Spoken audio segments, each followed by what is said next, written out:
할렐루야. 하나님의 크신 사랑이 이 아침에 우리 가운데 가득한 줄 믿습니다.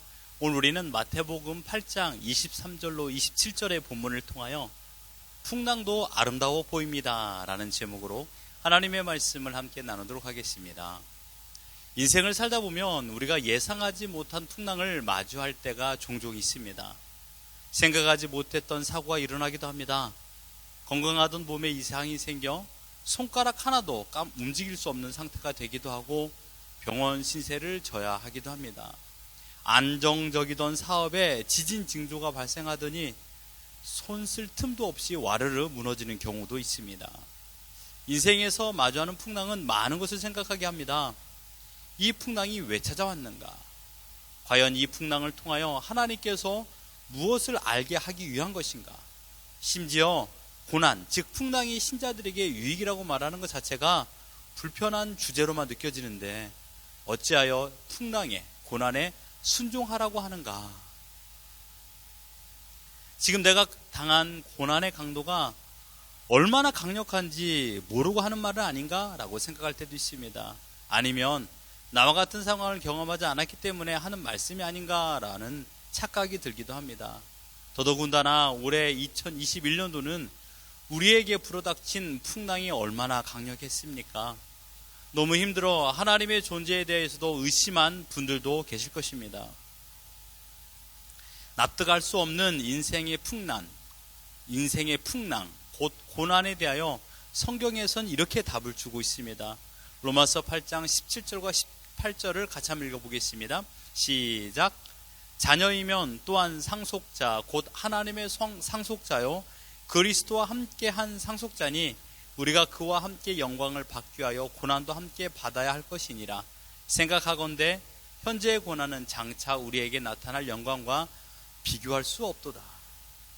베드로 사도는 이렇게 고백하고 있습니다. 베드로전서 4장 13절에 오히려 너희가 그리스도의 고난을 참여하는 것으로 즐거워하라. 이는 그의 영광을 나타나실 때 너희로 즐거워하고 기뻐하게 하려 함이라. 그리스도인들이 받은 고난의 종류는 제각각입니다. 그러나 그리스도인들이 받는 고난은 언제나 그리스도와 함께라는 공통점이 있습니다. 바울은 그리스도와 함께, 베드로는 그리스도의 고난이라고 말했습니다. 바울과 베드로만큼 예수님에 대하여 제대로 아는 사람이 있을까요? 이들만큼 복음을 증거하며 주님의 뜻을 따라 살아갔던 사람도 없을 것입니다. 죽음조차도 두려워하지 않고 하나님의 나라와 영광을 위해 살았던 자들이었습니다. 이들이 인생 가운데 과연 부귀영화를 누렸습니까? 아니요. 풍랑의 연속이었습니다. 바울의 인생을 단편적으로 회고한 내용이 있습니다. 고린도후서 11장 24절로 27절의 내용을 한 목소리 함께 읽어보겠습니다. 시작. 유대인들에게 40에서 하나 가마매를 5번 맞았으며 3번 태장으로 맞고 1번 돌로 맞고 3번 파선하고 일주야를 깊은 바다에서 지냈으며 10번 여행하면서 강의 위험과 강도의 위험과 동족의 위험과 이방인의 위험과 신의 위험과 광야의 위험과 바다의 위험과 현재 중에 위험을 당하고 또 수고하며 애쓰고 여러 번 자지 못하고 주림에 목마르고 여러 번 굶고 춥고 헐벗어노라. 과연 바울이 경험한 풍랑이 바울에게 아름다워 보였을까요?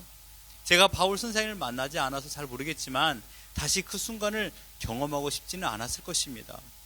인정하고 싶지 않은 불쾌한 소리를 들리시겠지만 그리스도 예수 안에 살아가는 신자에게 풍랑은 숙명입니다. 육신이 아프고 사업이 어렵고 가정이 혼란 속에 있는 사람에게 찾아와 하는 말이 고난이 우리에게 유익입니다 라고 한다면 이것은 너무도 잔인한 행동입니다. 하지만 믿음의 선진들이 걸어왔던 발자취를 보면 고난과 영광은 언제나 함께 동행하고 있다는 사실입니다. 하나님을 하나님으로 인정하고 찬양하는데 꼭 필요한 도구는 고난이었습니다. 고난은 하나님을 인정하는 데 있어서 악역을 감당했던 것입니다. 믿음이 있던 사람도 신앙의 풍랑을 통하여 더 깊은 믿음을 소유하게 되었고 뿐만 아니라 불신자들이 하나님을 믿게 된 시작점은 언제나 인생의 풍랑, 곧 고난이었습니다. 대한민국의 평화적인 통일, 세계의 평화, 세계의 난민들을 보호하기 위하여 하나님을 믿은 사람은 단 한 사람도 없습니다.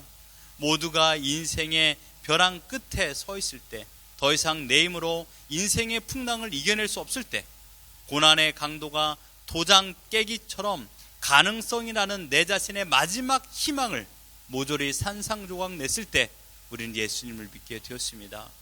사랑하는 성도 여러분, 혹시 지금 인생의 풍랑 속에 거하십니까? 힘들고 어려운 시기를 경험하고 계십니까? 그렇다면 그 고난을 허락하신 하나님의 뜻과 목적이 있다라는 사실을 여러분 기억하십시오. 이유 없는 풍랑은 없습니다. 이제는 우리가 성숙한 신앙인이 되어 풍랑을 외면하지 말고 풍랑의 목적을 재발견하기를 주님의 이름으로 축원합니다.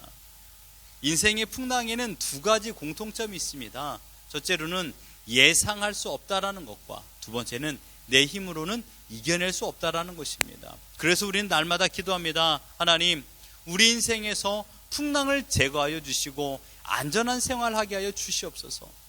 부자로 살게 해달라는 기도를 하지 않습니다. 보편적인 평화가 가장 큰 복이라는 것을 잘 알기 때문입니다.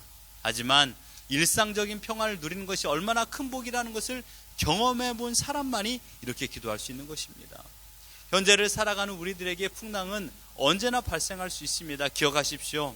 풍랑은 내가 이겨낼 수 없다라는 사실입니다. 그리고 그 풍랑은 오직 전능하신 하나님만 조율할 수 있다라는 사실입니다. 오늘 본문에서도 이 두 가지 사실이 명확히 나타나고 있습니다. 예상치 않았던 풍랑이요, 풍랑 앞에서 제자들은 무기력했다라는 것이고, 제자들이 두려워했던 풍랑을 주님께서 잠잠케 하셨다라는 사실입니다. 그리고 제자들은 풍랑을 잠잠케 하신 예수님을 보고 놀랍게 여기게 되었습니다. 오늘 본문의 시작은 예수님보다 제자들이 더 자신 있어 하는 바다 위, 그것도 배 안에서 시작됩니다. 그런데 일이 생겼습니다. 바다에 큰 물결이 일어났습니다. 심지어 배가 물결에 덮이게 되었습니다. 물결이 배를 친 것이 아닙니다. 대부분 배들은 물결의 힘을 이용하여 더 멀리 더 빠르게 달려갑니다. 목적지까지 가는데 바람과 물결의 힘으로 나가는 것이죠. 그런데 지금 본문에서 나오는 물결은 어떠하다라고 표현하고 있습니까? 배가 물결에 덮이게 되었다라고 했습니다. 배가 덮일 정도니 배보다 더 큰 파도, 그러니까 거대한 폭풍이 일어난 것입니다. 심각한 수준의 바람이 일어나기에 뱃사람으로 살았던 제자들조차 생명의 위협을 받게 되었습니다. 그들이 할 수 있는 것은 단 한 가지, 주무시고 계신 예수님을 깨우는 것입니다. 제자들이 했던 일들 중에 가장 잘한 것이 바로 주님을 깨운 것입니다. 주여, 구원하소서, 우리가 죽게 되었나이다. 저는 이들이 아주 좋은 선택을 했다고 생각합니다. 분명 그들도 노력했을 것입니다. 노질을 했을 것입니다. 알고 있는 지식과 경험을 토대로 웬만하면 주님을 깨우지 않고 너끈히 이겨내려고 했을 것입니다. 그런데 바다의 풍랑은 그들의 경험보다 더 컸고 강력했습니다. 그래서 주님을 깨웠습니다. 우리 인생의 풍랑을 만났을 때 해야 할 일은 여러분 노질이 아닙니다. 주님을 깨우는 것입니다. 즉 주님께 기도하는 것입니다. 물론 주님은 알고 계십니다. 그래도 우리가 해야 될 것은 주님께 달려가 지금의 사정을 있는 그대로 고백하는 것입니다. 어떤 분들은 신앙 안에서, 특별히 하나님 앞에서도 자존심을 세우는 사람들이 있습니다. 하나님을 찾지 않고 의지하지 않고 기도하지 않는 것이죠. 기도는 그러므로 믿음이 있는 사람만 할 수 있는 신앙의 바른 태도입니다. 믿음이 없으면 기도하지 않습니다. 나는 왜 기도하지 않을까? 곰곰이 생각해 본 적이 있습니까? 대부분 하나님을 믿는다고 하는 신자들이 가장 못하는 것이 두 가지가 있습니다. 첫 번째가 기도하는 것과 두 번째가 성경 읽는 것입니다. 어떻습니까? 여러분들은 신자로서 기도하는 것과 성경 보는 것에 열심히 하고 계십니까? 믿음과 직결되는 것임에도 불구하고 우리는 기도와 말씀 보는 것을 매우 소홀히 합니다. 그리고 나는 믿음이 좋다라고 생각합니다. 저는 왜 기도하지 않을까 곰곰이 생각해 봤습니다. 대략 5가지 이유가 있더라고요. 첫째로 어떻게 기도한지 몰라서입니다. 둘째로 기도해도 들어주지 않으니까 하나님께 실망했기 때문입니다. 셋째로, 기도하지 않아도 내 힘으로 해결할 수 있다고 생각하기 때문이죠. 네 번째로는요, 너무 바빠서 기도하지 않습니다. 기도할 시간이 없다라는 것입니다. 다섯 번째로는 그냥 귀찮아서 기도하지 않는 것입니다. 만약 여러분이 기도하지 않고 살아간다면 몇 번째 이유입니까? 혹시 이 다섯 가지 전부 다는 아닙니까? 제자들은 지금 기도에 대해서도 전혀 배운 적도 없고 주님께 기도한 적도 없었던 사람들이었습니다. 우리보다 더 기도를 안 했던 사람들이었죠. 모든 힘을 다 쏟아 부었지만 풍랑에 패배하여 죽을 지경이 되었으며 가장 분주한 상황, 가장 위급한 상황에 주님을 찾았습니다. 여러분, 기도는 어려운 것이 아닙니다. 기도는 단순하고 간단합니다. 지금의 형편 있는 그대로를 하나님께 고백하는 것입니다. 25절을 같이 한번 읽어볼까요? 시작. 그 제자들이 나와 깨우며 이르되 주여 구원하소서 우리가 죽겠나이다. 주여 우리가 죽겠나이다. 이것이 기도입니다. 여러분, 오늘 본문의 앞장 7장에서 보면 제자들이 목격했던 사건들이 있습니다. 여러분 집에 가셔서 7장을 꼭 읽어보십시오. 생명을 살리는 예수님의 기적이 나타나고 있습니다. 백부장이 자신이 가지고 있었던 모든 힘과 돈을 사용했음에도 불구하고 고치지 못한 자식과 같은 하인을 주님께서는 말씀 한마디로 수십 킬로 떨어진 곳에서 살리셨습니다. 또한 열병으로 죽음의 문턱을 시간마다 오갔던, 그래서 열병에 걸린 자도 또한 그 곁에서 보호하고 있던 자들도 모두 두려움과 걱정으로 그 몸에서 나오는 뜨거운 열보다 두려움의 열이 가득한 병상에 누워있던 한 여인을 예수님께서는 살리셨습니다. 지금 제자들에게 문제가 있음을 알게 되는 주님의 말씀이 있습니다. 26절을 보십시오. 어찌하여 무서워하느냐 믿음이 작은 자들아. 자신의 노력을, 자신의 문제를 인간적인 노력으로 해결하기 이전에 주님께 먼저 구하는 태도가 바람직한 신앙의 태도입니다. 그런데 기도는 두려움으로 기도하는 것이 아닙니다. 신뢰하고 확신 가운데 하나님께 구해야 됩니다. 빌립보서 4장 6절 같이 한번 읽어봅니다. 시작. 아무것도 염려하지 말고 오직 모든 일에 기도와 간구로 너희 구할 것을 감사함으로 하나님께 아뢰라. 염려하지 말고 기도하라는 것입니다. 지금 제자들의 상태는 어떠한 것으로 보여집니까? 주님께서 말씀하신 믿음이 적은 자들아 라는 단어가 올리고피스토입니다. 이 말은 믿음이 약해서 굳건하지 못한 신앙생활을 하고 있는 사람을 말하고 있습니다. 오늘 본문과 비슷한 병행 구절인 마가복음 4장 40절에는요 너희가 어찌 믿음이 없느냐라고 말하고 있습니다. 여기에 우포라는 단어를 쓰고 있습니다. 이 우포라는 단어는요 어느 특정한 시기를 넘어서서 시간을 더 이상 연장할 수 없는 상태를 나타내는 형용 부사입니다. 영어로 still not입니다. 아직도 아니라는 뜻이죠. 즉 많은 기적들과 기사를 목격하고 여러 가르침을 받았음에도 불구하고 예수님의 능력과 그의 인격을 신뢰하지 못하고 있는 제자들의 영적인 상태를 의미하고 있는 것입니다. 주님은 이러한 믿음을 가지고 있는 제자들에게 바다를 잠잠케 하신 이적을 보이셨습니다. 제자들은 다시금 놀라움을 금할 수 없었습니다. 예수님이 바다와 바람과 같은 자연 현상까지도 지배하신다는 사실 때문이었습니다. 예수님께서 천지를 창조하시고 역사를 주관하시는 하나님이시므로 이런 일을 손쉽게 할 수 있지만 이에 대한 이해가 없었던 제자들은 놀라울 수밖에 없습니다. 사랑하는 성도 여러분, 우리가 주님을 믿고 의지하는 삶을 살아가지만 풍랑은 언제나 찾아온다는 사실을 기억하십시오. 제자들은 배에 탔습니다. 그 배에 누가 계십니까? 천지를 만드신 성자 하나님이 타고 계십니다. 그러함에도 불구하고 풍랑이 일어나 물을 만드신 창조주의 옷깃을 적셨습니다. 피조물인 물과 바람이 창조주의 단잠을 깨웠던 것입니다. 우리가 어떠한 바른 믿음을 가지고 살아간다 하더라도 시련은 계속적으로 찾아옵니다. 시련이 없는 믿음 생활은 없습니다. 고난이 없을 때는 단 한 번도 없다라는 것입니다. 하지만 그 어떠한 풍랑이 분다 하더라도 하나님께서 만드신 지구의 바다 안에서 일어나는 작은 사건입니다. 시련이라고 생각하는 그 모든 순간도 살아있는 자들의 삶 속에 일어나는 연속된 일과인 것입니다. 아무리 열심히 살고 성실과 정직으로 산다 하더라도 시련이 없는 적은 없습니다. 그래서 우리는 이제 어려움을 시련이라고 생각할 필요가 없습니다. 믿음의 선진들이 죽음까지도 불사하고 생을 살았던 것을 생각하면 시련은 제자들이 살아내야 할 숙명과 같은 것입니다. 시련의 시기는 더욱 주님을 의지하게 만드는 필수 코스입니다. 더 깊은 신앙 속으로 들어가게 하는 심화 과정이 바로 시련, 곧 풍랑입니다. 베드로 사도는 경험과 확신을 토대로 우리에게 말씀하고 계십니다. 베드로전서 4장 12절 같이 한번 읽어보겠습니다. 시작.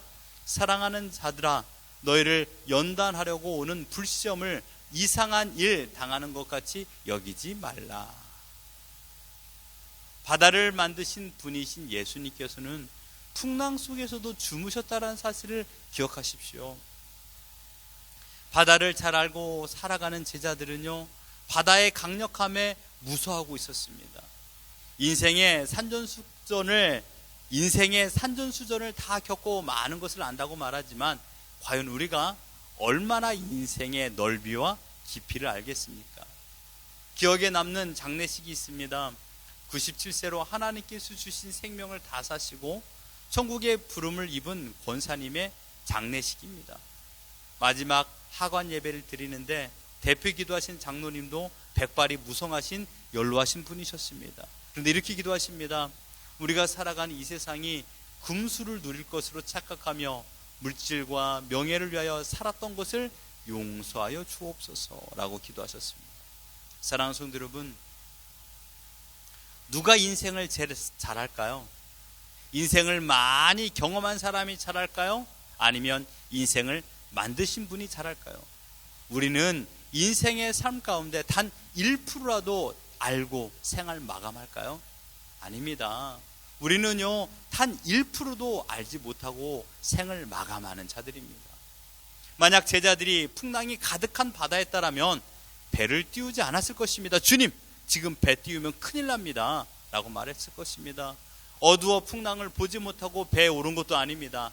잔잔했기 때문에, 아무런 문제가 없었기 때문에 그들은 배를 띄웠던 것입니다. 여러분, 1시간 후에도 일어나는 일들을 우리는 알지 못하는 연약한 존재들입니다. 여기에서 우리가 의지해야 될 것이 누군지 아시겠습니까? 나의 경험입니까? 나의 지식입니까? 아닙니다. 바로 우리 구주 예수 그리스도인 줄 믿습니다. 사랑하는 성도 여러분, 우리는 주와 함께 천국으로 가는 배를 탄 자들입니다. 이 배는 결코 부서지지 않습니다. 때로는 흔들릴 수도 있습니다. 쏠림 현상도 일어납니다. 그러나 결코 부서지지 않습니다. 혹시 이런 복음성을 들어보셨습니까? 나는 구원 방주 올라타고서 하늘나라 가지요. 험한 시험 물결 달려들어도 전혀 겁내지 않죠. 뱃삭 필요 없어요. 주님 선장 되시니 나는 염려 없어요. 나는 구원 방주 올라타고서 하늘나라 가지요. 선장 되시는 주님께서 나를 배에서 쫓아내지 않는 이상 이 배에서 내릴 이유는 전혀 없습니다. 우리의 인생은요, 천국으로 가는 그날까지의 긴 여행입니다. 그 여행 동안 수백 번, 수천 번의 변화를 경험하게 될 것이고 풍랑을 맞이하게 됩니다. 하루에 몇 번, 아니 수십 차례 우리를 연단모도하는 일들이 발생되기도 합니다. 그때마다 여러분 오늘 불렀던 찬송 2절, 큰 물결이 일어나 나 쉬지 못하나 이 풍랑으로 인하여 더 빨리 갑니다 라는 것을 고백하십시오. 주님께서 나와 함께 하심을 믿는다라면 풍랑도 아름다워 보입니다. 왜냐하면 그 풍랑을 통하여 우리의 목적지에 더 빨리 나아가기 때문입니다. 풍랑이 일어나면 일어날수록 여러분 주님께 가까이 가십시오. 어떠한 것을 더 손에 붙잡으려고 의지하지 마십시오. 노를 놓으셔야 됩니다. 밧줄을 놓으십시오. 내 손에서 모든 걸 제거하십시오. 그리고 주님의 손을 더 세게 붙잡으십시오. 갈릴리 바다는 곧 우리 인생의 축소판입니다. 변화무쌍한 바닷길을 만드신 분 외에 아무도 그 바다를 알 수 없습니다. 우리 인생은 우리가 알 수 없습니다. 우리 인생은 우리를 만드신 그분 곧 하나님만 아십니다. 창조전부터 하나님과 함께 하셨던 예수 그리스도만이 하나님을 아십니다. 하나님의 뜻을 압니다. 하나님의 뜻을 알지 못하면 결코 이 땅에서의 풍랑의 의미를 깨닫지 못하고 생을 마감할 것입니다. 그러나 예수 그리스도를 통하여 하나님을 바로 아는 우리들에게 우리 인생도 주님을 바로 알아야 바로 살아갈 수 있다는 것입니다. 요한복음 15장 9절에 말씀하십니다. 아버지께서 나를 사랑한 것 같이 나도 너희를 사랑하였으니 나의 안에 거하라. 요한복음 15장 5절에 말합니다. 나는 포도나무여 너희는 가지라. 그가 내 안에 내가 그 안에 거하면 사람이 열매를 많이 맺나니 나를 떠나서는 너희가 아무것도 할 수 없음이라.